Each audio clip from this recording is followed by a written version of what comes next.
Welcome to Contercast. My name's Kat Boyd and I'm joined as ever with my lovely co-host David Jameson.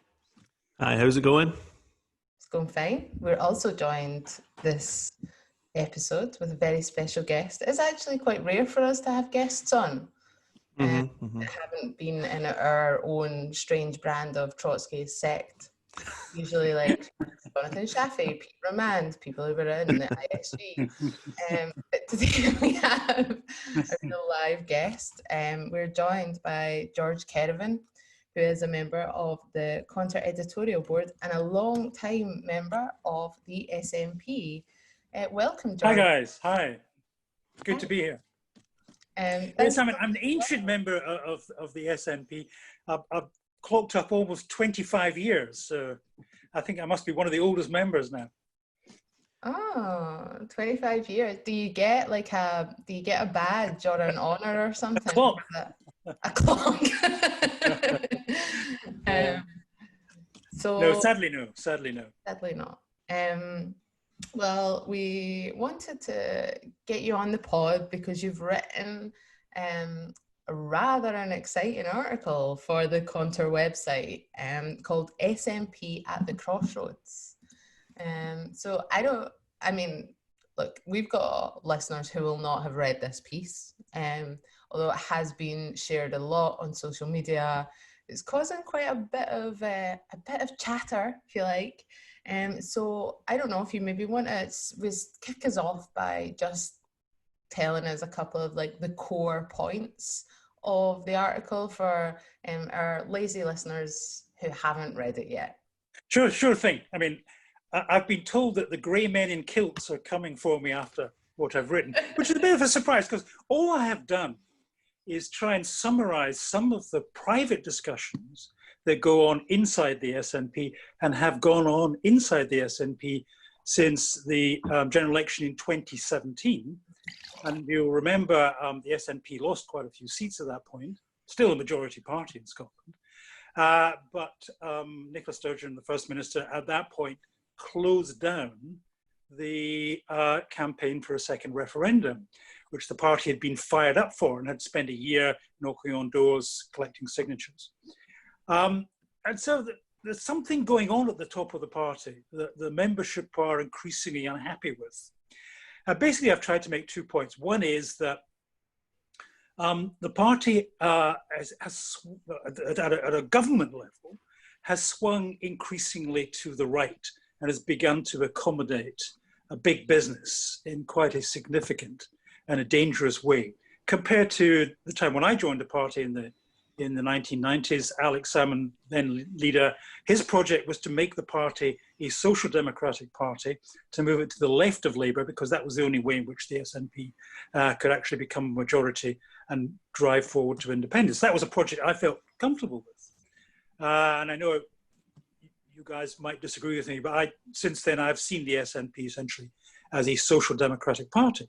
But in government in the last 13 years, it has moved, and particularly since the First Minister, Nicola Sturgeon, took over, it has moved dramatically to the right and begun to accommodate big business. And I've given a whole series of examples of that. The last one being, of course, that the chair of the committee that Nicola appointed to advise on rebooting the economy after the COVID lockdown is led by Benny Higgins, ex-banker and chair of the Buccleuch Estates, which is the biggest feudal landowner in Scotland. The point is that in the shift to the right of the present SNP government isn't a matter of personalities. The Scottish economy has changed dramatically in the last 20 years. It's been hollowed out. It's become completely dependent on servicing a foreign, a globalized economy.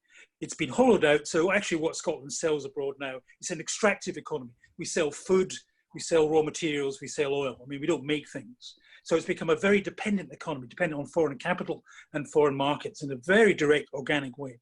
Now, you either stand against that if you're a left-wing government, and try and fight that and try and make some local space for local jobs, or you give way to it. And my criticism in the article of the SNP government is that it's given way to that globalist economy, and in fact, its economic project is to reinforce that.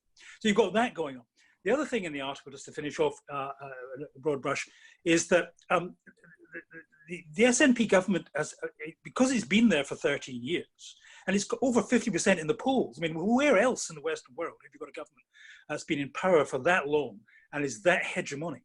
But it's created a bureaucracy that essentially has become self-serving and self-replicating within the party. Quarter of the MSPs at Holyrood are ex-staffers of the SNP. So before my very eyes, I've watched this party, which was a movement, and for all its faults was a popular movement aimed at trying to move to an independent Scotland, which would be a progressive Scotland in some sense. This party has become bureaucratized and self-serving and therefore conservative with small c to a degree. And therefore it separated itself from the mass movement that's out in the streets fighting, marching for independence. And that divide is what is new. And it's a divide everybody knows, and the movement talks about it all the time. It's just not been talked about in public. And I think the very fact that I've said that in the articles lifted the lid on a debate that's been long kind of brewing away and reaching boiling point. So you make this point in the article where you mention the demographic composition of the SNP MSPs, and you do say, like, for example, Scottish Labour is not much better. But I think that the core point you're trying to make, and I'm sure you correct me if I pick this up wrong, is like it's the velocity at which this has happened. So as a long-standing member of the SNP, you have actually witnessed this. So whilst there's a broader history of like something like the Labour Party, its traditions, where that started, and like spanning, you know, the last 100 years, the development of that party and its capitulation and accommodation with big business and capital interests. That's actually, from what you're saying, I see is like obviously a different history, but has been compacted.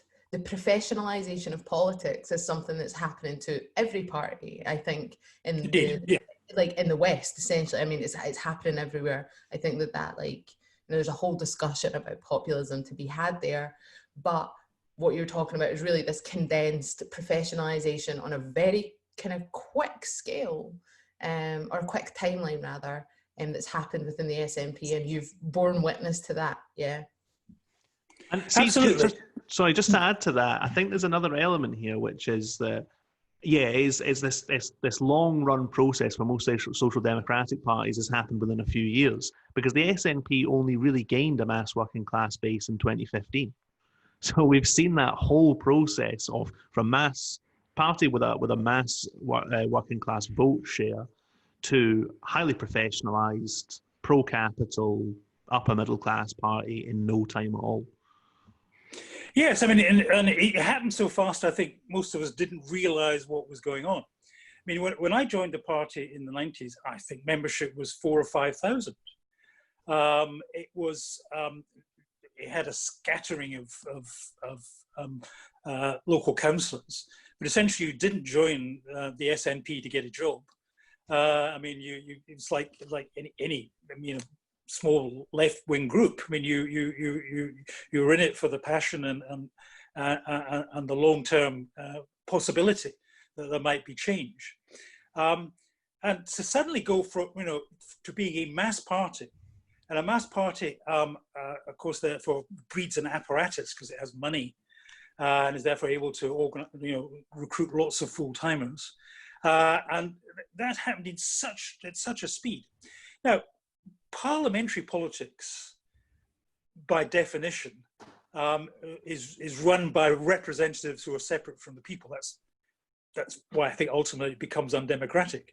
And all mass parliamentary organisations end up that way, and the process goes by whereby a professional middle class layer takes over the party, and we've seen that in Labour. I mean, Labour Party in even in the 50s and 60s had still had probably a majority of working class trade union members, at least some point in their life. But it gradually moved away from that. It took several generations, but the SNP has gone from being a small mass movement with no parliamentary representation or hardly any, to being essentially a mass party, it's called the hegemonic party, it's called, but run by a bureaucratic apparatus that actually has very little history in the mass movement. And therefore, its politics have become much more electoral, and it's about how do we protect this majority we've got, how do we not annoy people, how do we not annoy the bureaucracy so that we get struck off the list and don't become the candidate next time. And everyone knows that's happening, and everyone knows that anybody who steps out of line and criticizes is marked down. And we've also, just to finish, we've got this very strange phenomenon, and I have to say it, because everyone talks about it in private, that the chief executive of the party, who runs the party apparatus and is very well paid, Pete Murrell, is also, of course, the husband of Nicola Sturgeon. Now, nothing wrong with that per se, but it does concentrate an awful lot of power, and Pete's been there for over 20 years. I mean, we're talking about a longevity of the bureaucracy, and which is rare in any political party that I know, and it just puts an awful lot of power, a lot of dangerous power, in the hands of the upper leadership. It's definitely got a kind of, it's the basis for an excellent Scottish version of Borgen, isn't it? Yeah. or Baron Noir. I don't know if anybody's watched Baron Noir, which is the French political thriller. Which is really no holds barred. Now, no holds barred. It's really, really great fun. I don't think we're that bad yet.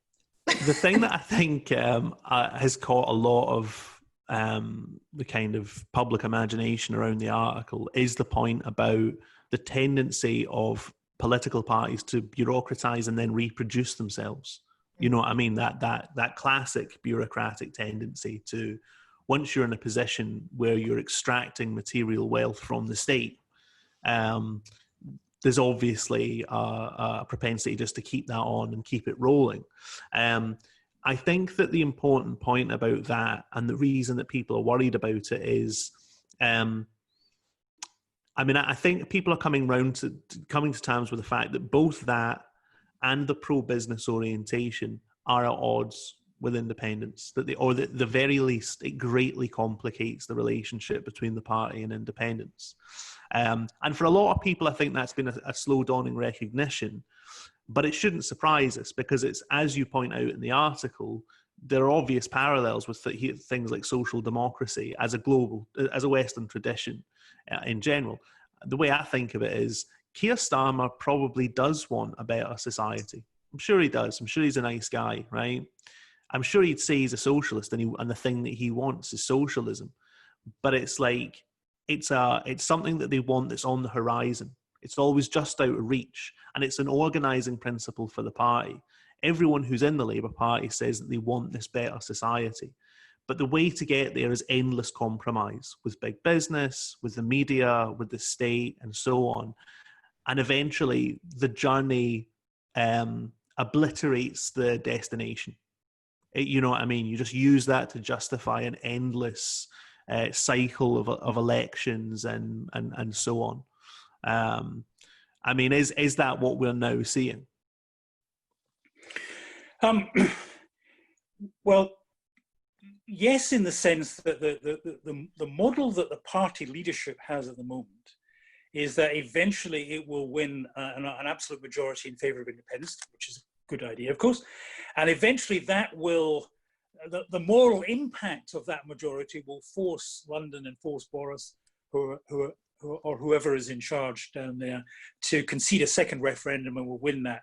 So it's a stages process, and it's reliant on everyone, bowing to the democratic will. But the trouble is, it misses out the key thing that I think three of us would agree on, that power in capitalist society is unevenly distributed. That there are people who own the means of production, and who will protect that against any democratic forces that are out there, and they will resist. So there is no guarantee whatsoever that London will accept a second referendum. And then what do you do? And I think that all that the present SNP leadership is committed to do is endless waiting around. And I think that will ultimately demoralize the movement. So we have to be prepared to accept the sovereignty of the Scottish people and react to that. So I think that at some point, if we are not granted a second referendum, then we'll have to hold our own, and we'll have to possibly move to a stage of mass civil disobedience. Now, it's the very fact that the current leadership, because of its nature, because it is so wedded to parliamentary process, it will stand eventually against the mass movement, which is why Nicola, of course, closed down the referendum campaign in 2017 and split the movement. And it leads me to the conclusion that the movement has to reorganize itself separately from the SNP leadership. I ultimately, if you want independence, then you just have to take it for yourself and not rely on a parliamentary process that ultimately hands power to those who own and those who organize the state. I mean, this, in a sense, these problems were always going to come up because there are no examples in the world of independence movements achieving their aims through purely parliamentary routes. There are no examples of it. As you say, states don't disintegrate themselves deliberately. They don't just throw their power out the window. But yeah, the kind of point of the argument you're making is that there are material incentives inside the SNP against ever acknowledging that reality or ever taking that kind of route.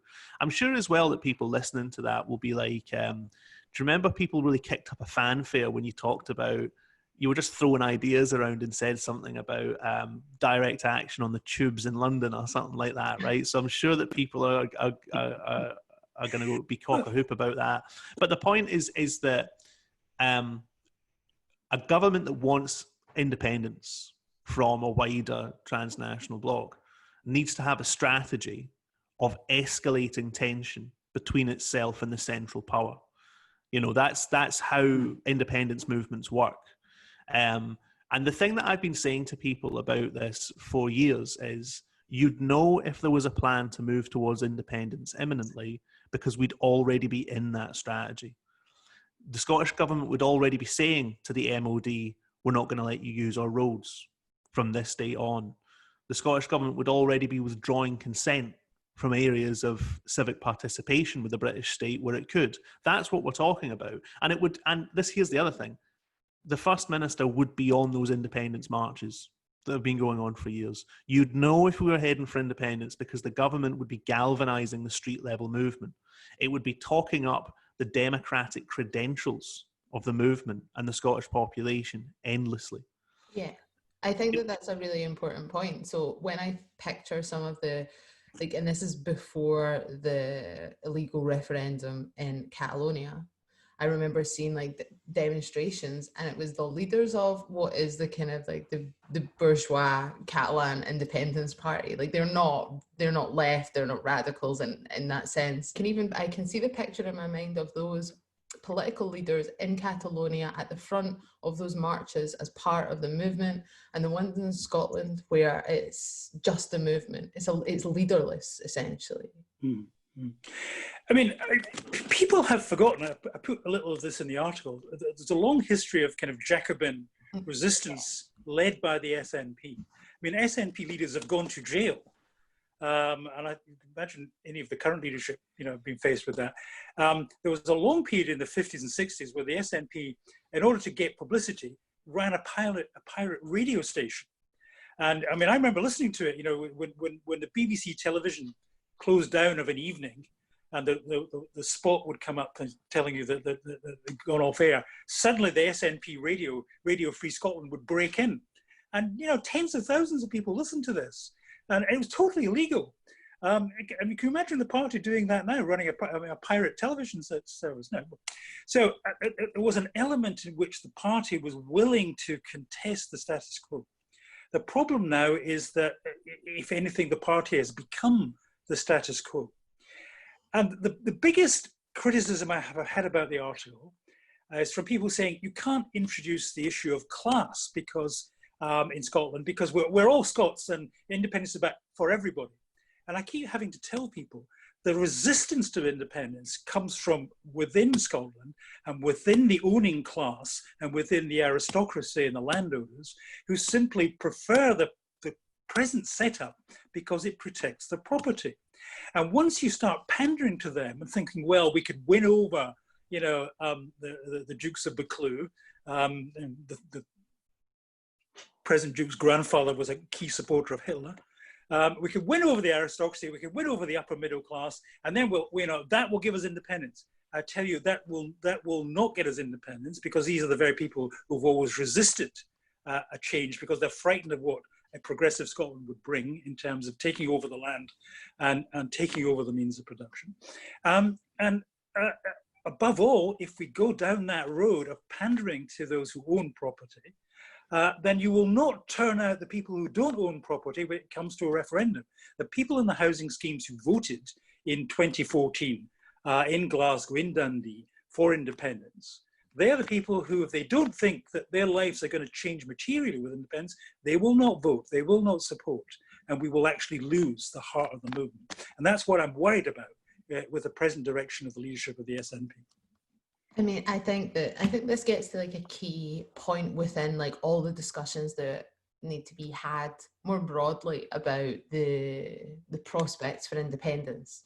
So that I think that can't be said often enough, that opposition to independence comes from within Scotland, and it is a question of class, and the upper class, what I would term like the establishment, if you like. So the Duke of Buccleuch, capitalist interests around finance, around like the city of Edinburgh, these interests orientate on a form of Britishness, fundamentally. Like the Duke of Buccleuch, I think, is a really obvious example, but like that, like the kind of like feudal land owning class, it's an orientation of Britishness, and Britishness serves their interests, and we just have to be honest about that. My view is that the working class in any situation have only one strategic advantage. So we may have other advantages, but strategically we have one advantage, and that is sheer raw numbers.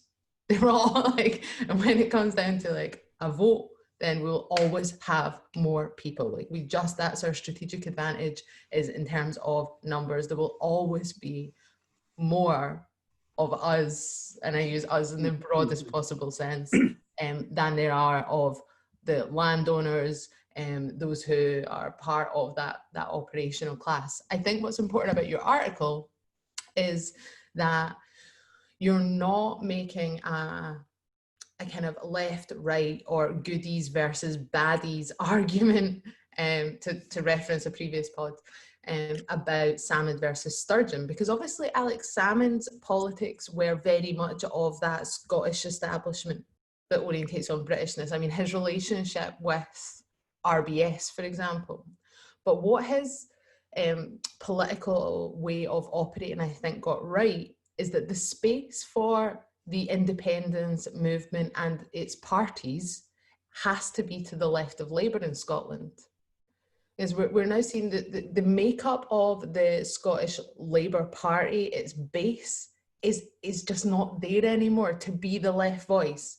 And this is where we start, I think, getting into, like, I see these debates online about, you know, SNP and people trying to drag out the old Tart and Tory stuff, and it just feels very tired, because the reality is that the SNP governments that we've had in Scotland over the last, like, basically since Salmond and the majority in Holyrood, these are the most left-wing governments that we have had in Holyrood, because Labour's records, Labour and Liberals in coalition in Holyrood, like, the record is appalling.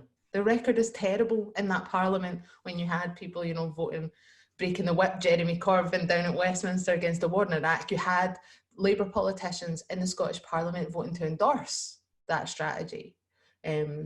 So I think that the only space really is to the left of the Labour Party, but that is obviously not Nicola Sturgeon's project. So I think that it's important that we don't see, that people don't read this article in a way which I think it was not intended, which is like Salmond project good, Sturgeon project bad. It's not about these personalities, it's about what is happening in the development of the party over this very short period of time. Would you say that's right? Yeah, I mean, the article wasn't endorsing any particular project within the SNP apparatus at the moment.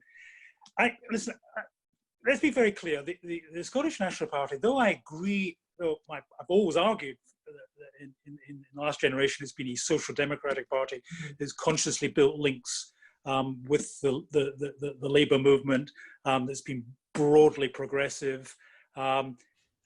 But it is not an anti-capitalist party. There's no sense of rupture. Like all reformist parties, and I don't use reformist as an epithet, but it's reformist. It's trying to balance progressive change within a system that's still based on capitalist property relationships, where we still have private property and private individuals and private banks directing the flow of investment only for profit and not for human need. And so the SNP is in exactly the same position as the Labour Party. It's trying to manage a system that's fundamentally unmanageable.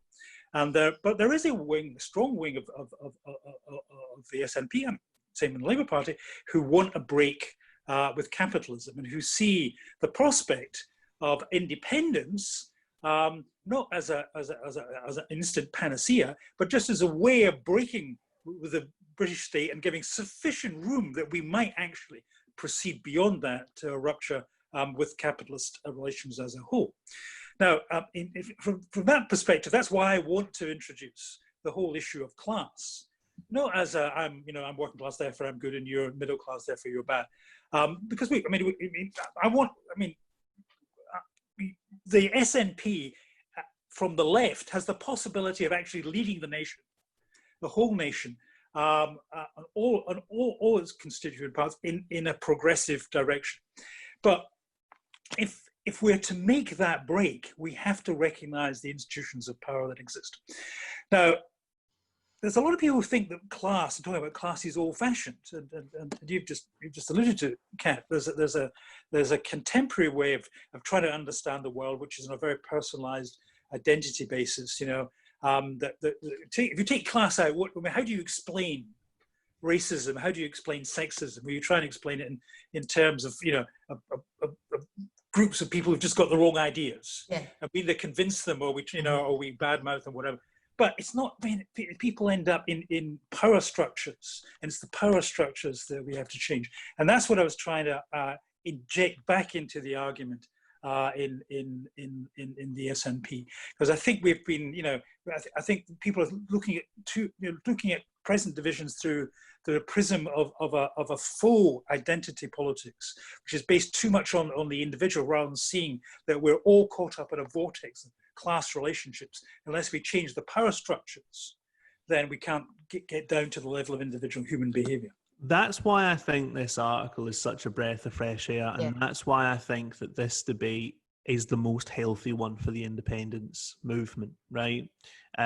This is the only argument I've seen against the article, and I've barely seen it. Like, I do want to emphasize 95% of reactions to this article that I've seen are overwhelmingly positive, because I think it captured what a lot of people were thinking. But a couple of folk have said, what's all this 70s language about class, right? Class is an objective reality of our world. It doesn't date. It doesn't age, right? There are social classes just as much now as there were in the 1970s or 5,000 years ago in Babylon, right? It's a basic structural fact of the societies that we live in, with profound implications for everything that happens. And it's a scientific category. We're talking about social science here. We're talking about trying to come to grips with a rational understanding for the motions of what, from the outside, societies often appear irrational in the way they operate, right?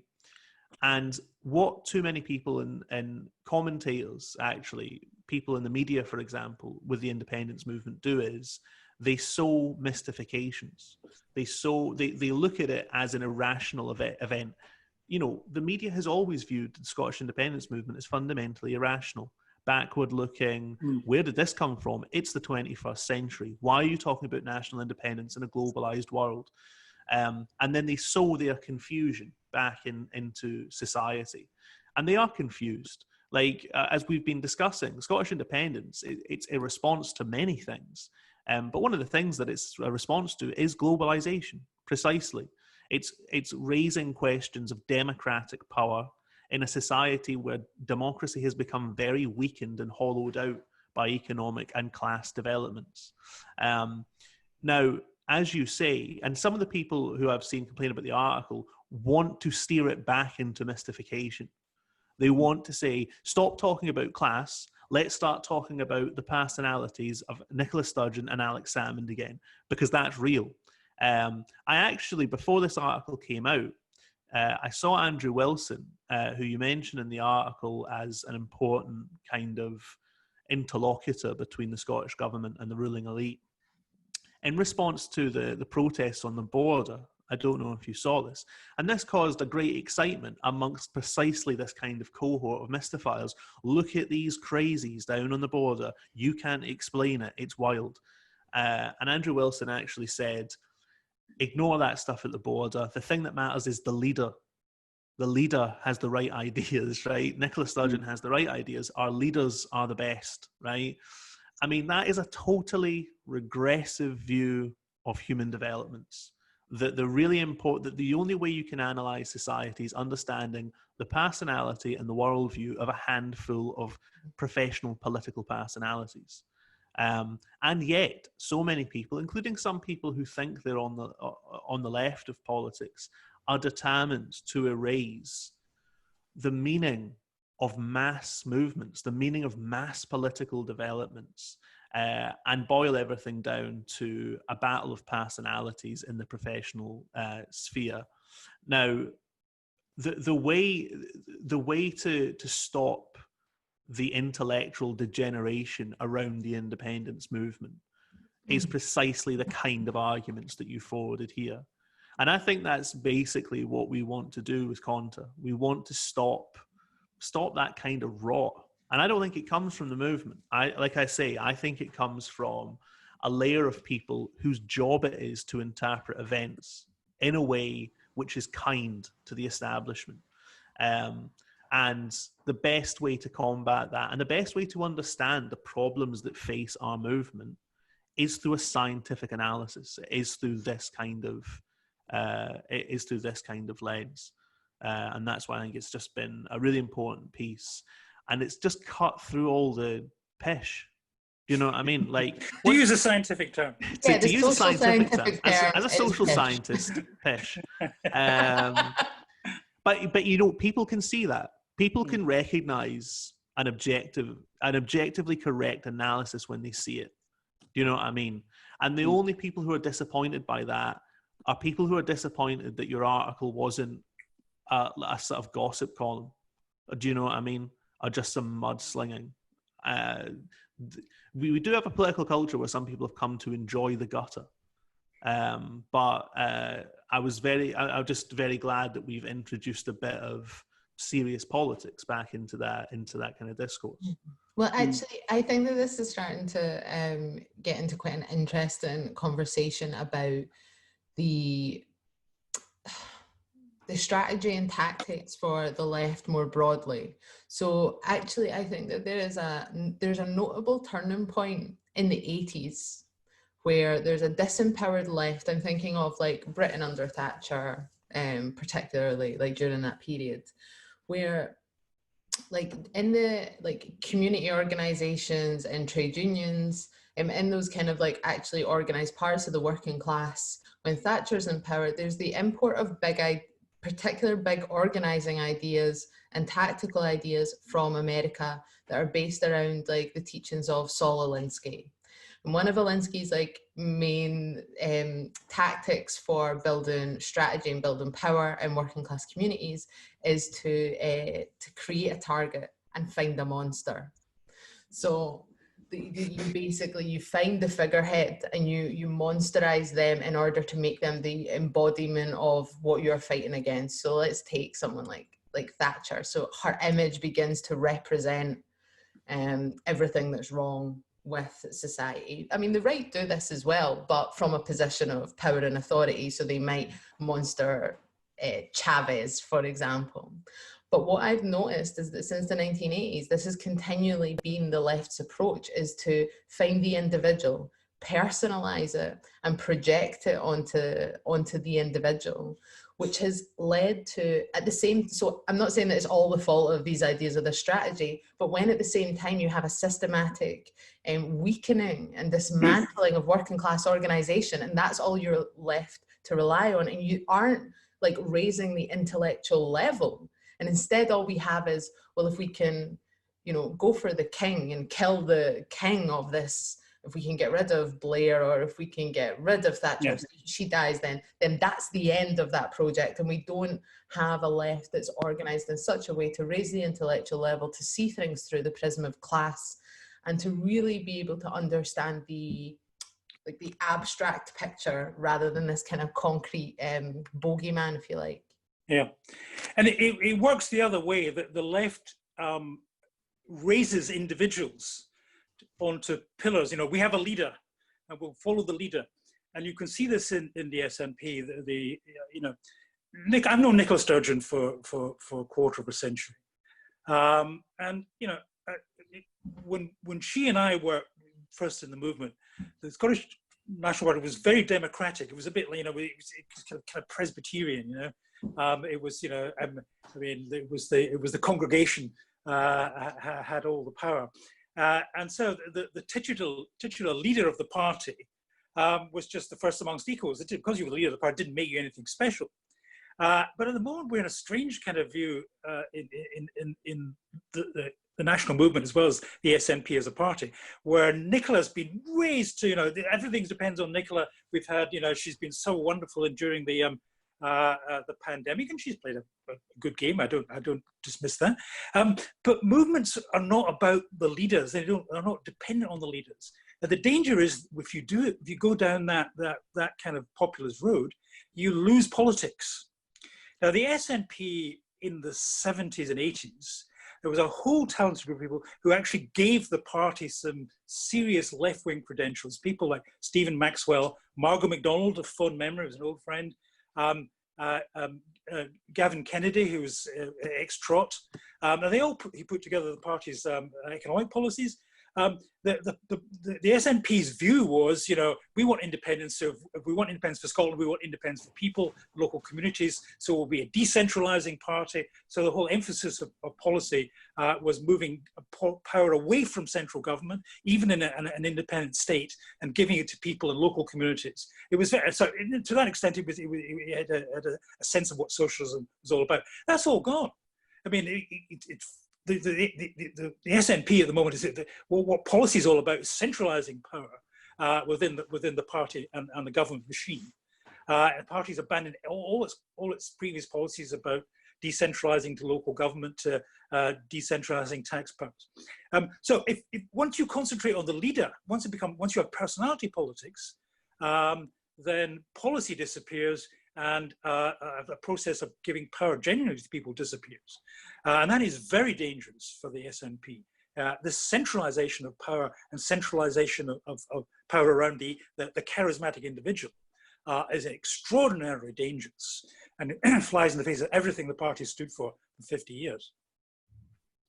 Yeah, I think that is, you know, I think that there's lots of reasons that this article has been popular. I think that you have articulated the private sort of the kind of the whispered conversations, the ones that don't happen online, and you've been able to put that together, but not as a gossip column. I think that's what's refreshing about it. You know, I've seen a lot of people sharing it, being like, yeah, like, this is what people are saying, this is the reality.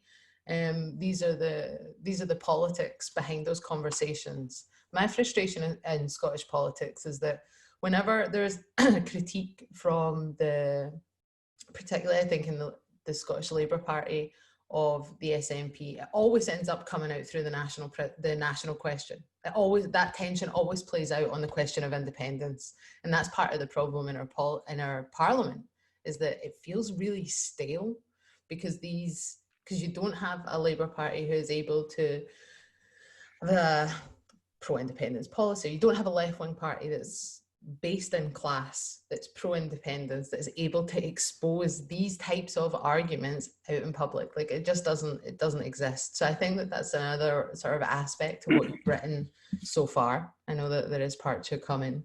I think that that's what's really sort of drawn people towards it. Well, here's my challenge to the SNP membership and the wider movement. Once we get independence, if we get independence anytime soon, the SNP should be dissolved as a party, and we should create a class party that will represent the working people of Scotland.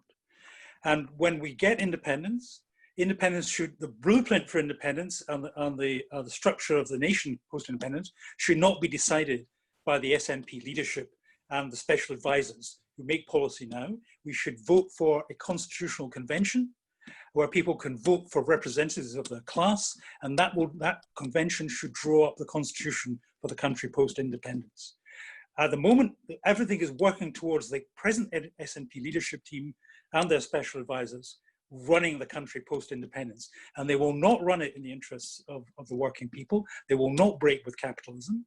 They will run it on the basis of supporting the Benny Higgins of this world.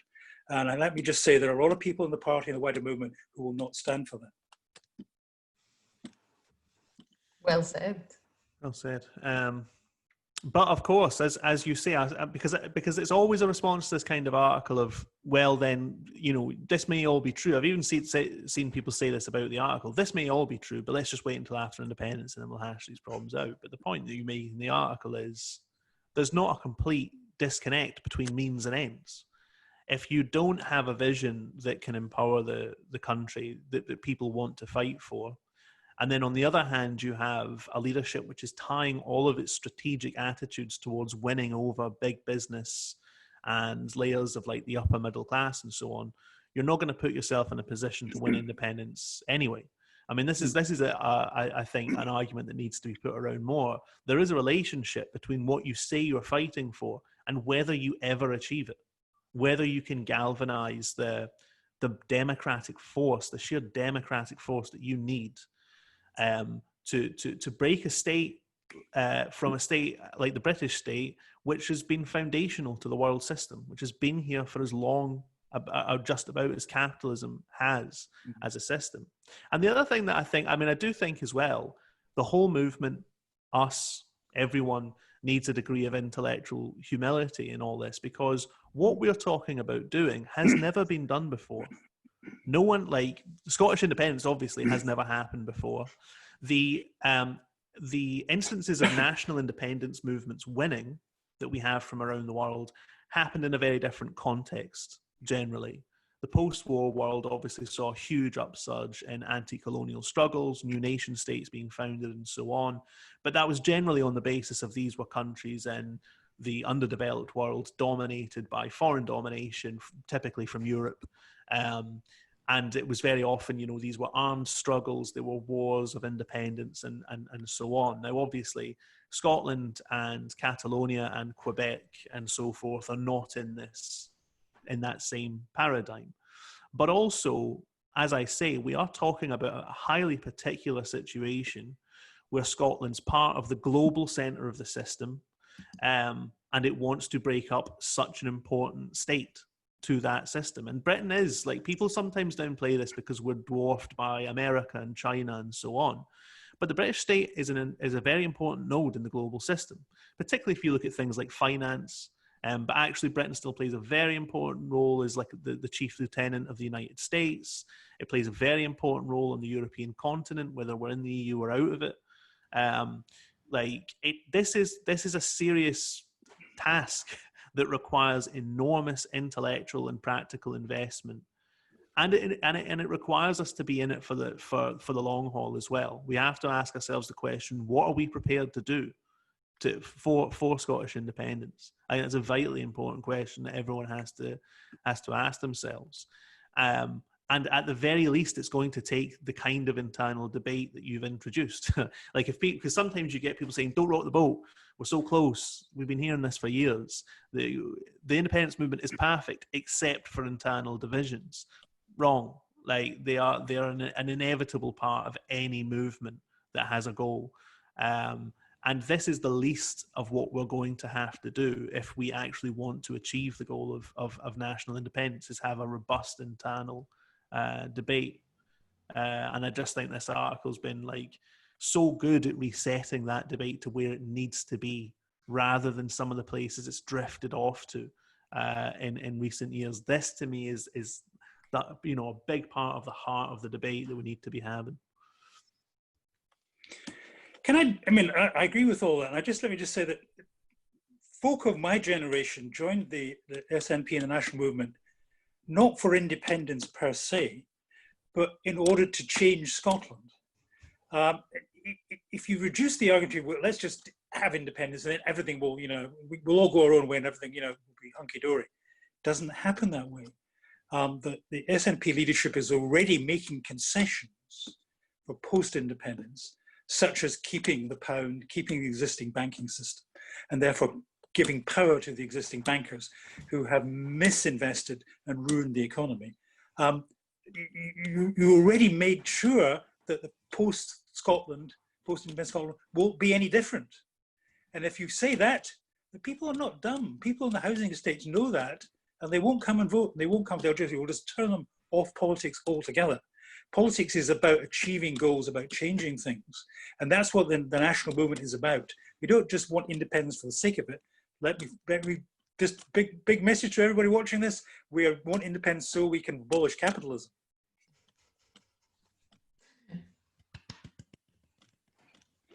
Excellent. I mean, like, I'm voting for that. Although I guess I'm not really like, I'm not on the fence really, am I? I mean, how long have we got? A wee bit more time? Yeah, I mean, we've got wee story. Let me tell you a wee story, because this goes back to the fundamentals of this debate. Is politics simply about individuals and individual aspirations and individual identity, what individuals want to achieve, and they get good people and bad people, or is it about broader historic forces, capitalism? Alex Salmond, Alex always believes that he can persuade people. It's no bad thing in a politician, which is why he thought he could persuade Trump. Met his match over the golf course in Aberdeen. But during the run up to the referendum in 2014, I know this because Alex told me, he went round all the key bankers in Scotland, and even some down south. And he said, look, independence is not going to be a threat to the banking community. We're going to help the banks. I was at RBS for 10 years. And so Alex just said, just stay out of the independence debate. Just sit on the sidelines. And he actually got most of the bankers to say, okay, yeah, no, we're here to make money. We're not want to be involved in politics. Get on with it. So Alex thought he had neutralized the banking community in the independence debate, until it began to look like we were going to win the 2014 referendum. And George Osborne, who was the Chancellor of the Exchequer, panicked, and David Cameron panicked. And they started phoning, Osborne in particular, started phoning around the bankers, having the bankers in to Downing Street, and say, you cannot do this. You have to come out against independence. And if you know RBS headquarters in London is just the other end of Whitehall from Downing Street. It's like a 5-minute walk. So it's as close as it could possibly be to the centre of power. So Osborne persuaded the bankers to renege on the assurances they give to Salmond and come out against independence in a very public way. And of course, RBS was saying, we'll move our headquarters, which is subsequently did. Now, because Alec phoned me, he was apoplectic, and he thought this was bad form on the part of Osborne and the British government to talk to the bankers behind his back. But of course, the bankers, in the end, if the British state says we're in trouble here, guys, you have to save the British state. you have to stick the knife into Alex Salmond, the Scottish independence movement, and come out and say that as independence, you'll leave Scotland. Well, that is the power structure, ladies and gentlemen. That's how it works. Anybody who thinks sitting around a table and persuading nice bankers to stay in the sidelines is going to work, even someone as persuasive as Alex Salmond, it doesn't happen. That's not how it works. The power structures prevail over the individual, which is why we have to change the power structures. I mean, I think that that's a really good and clear message. And I enjoy your anecdotes as well. The pepper your article, I did like that. We could turn this into a regular series. Fireside with George. Fireside with George Kerevan. Stories from... Let me tell you, if you live long enough, you have stories. It's not any God-given talent. It's just age. Well, David, I don't know if there's anything else that you want to... Except to say to folk, you know, we are like I said with Conter, we are trying to improve the standard of debate and cast a spotlight on the really vital issues facing the country. And what I still think, you know, there's been a lot of setbacks for left-wing politics, I suppose, around the world in the last couple of years.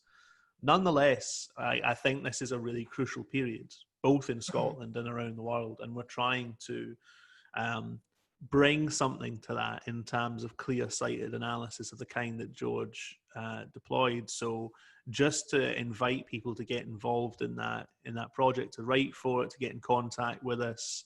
I mean, we've spent lockdown, I suppose, trying to build it up and so on, and so we may be in a position to kind of expand outside of my kitchen with where there's terrible sound quality in the coming months. So just really to invite people to that, you know, to get involved in that project, because I think it's important.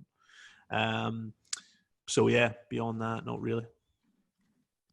Any last concluding remarks, George? Yes, there are lots and lots of good articles on Conter, so go and read them. Thanks very much, and thanks for your time today. I really enjoyed it. It was a really enjoyable discussion. I guess that's us done now. What I will say is people can go and read the article, SNP at the Crossroads, at conter.co.uk. You can also you can subscribe to Conter, you can subscribe for updates. You can also make a donation. Throughout lockdown, we've been putting on a series of lectures. They're all up on our YouTube channel as well. So if you like the work that we're doing, want to support the work that we're doing, if you've enjoyed the podcast, then please do think about giving us a donation. We would really like to keep making these online events possible, and also keep the podcast up and running and get David some soundproofing. So if you can donate, then please do, and please do check out the other great articles that we have on the website. And I'll just finish with reminding people that tomorrow Conter is sponsoring an event with a number of other organisations, which is a celebration of the life and contributions of Neil Davidson, who died in May this year.